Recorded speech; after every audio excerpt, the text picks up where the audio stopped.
გუშინდელ გამოყოლილში ვარ. არა მეგობრებო, ჩემი ასაკის გუშინ იქ უსტვაზე არავინ არ იყო. მე ვიყავი ერთადერთი და განუმეორებელი, როგორც ყოველთვის. ამის დედა ვატირე, რა ვერ გავიგე. ჯერ ეგრეთ წოდებული ზმეიკა ელვა ვერ შევიკარი, სახში არავინ არ არის. და მეორე კიდე ცეკვის დროს წელი სულ არ მტკიოდა. აჰა, არ მტკივა. რო დავდივარ, ესე დავდივარ. ვარსკვლავი გახდი გელა. მე მერაბდეს მაიმუნო. ეს იცო მაინც ჩამოვიდეს დროზე, წასულია მოსკოვშია ციცო. ჩამოვიდეს ცოტა ვიმაიმუნო, მაიმუნობის ხასიათზე ვარ.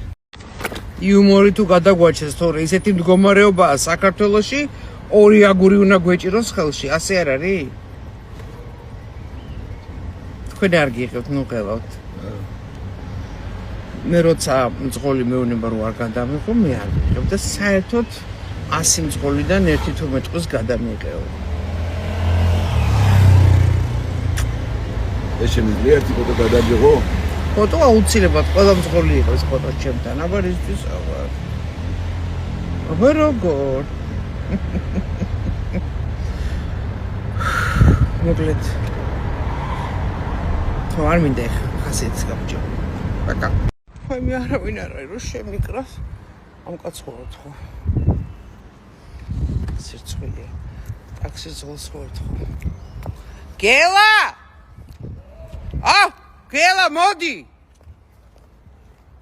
ეხავი ჯიგარო. წამო ჯიგარო.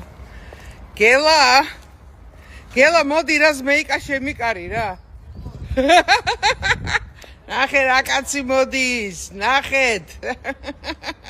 ეგარდა ბოლოს მეიკას თორე ვისავე, იმას ხნავე რა ქვია. დამხვრიტავენ ქალები. ქალები თუ კაცები? იდირე. აი, შენც გიდო და რა ზმეიკა. აბა, ეგრე სად არის, ჯიგარი ხარ. ვიღებ. გაიხარე, აი, გელა არის ჩვენი ჯიგარი.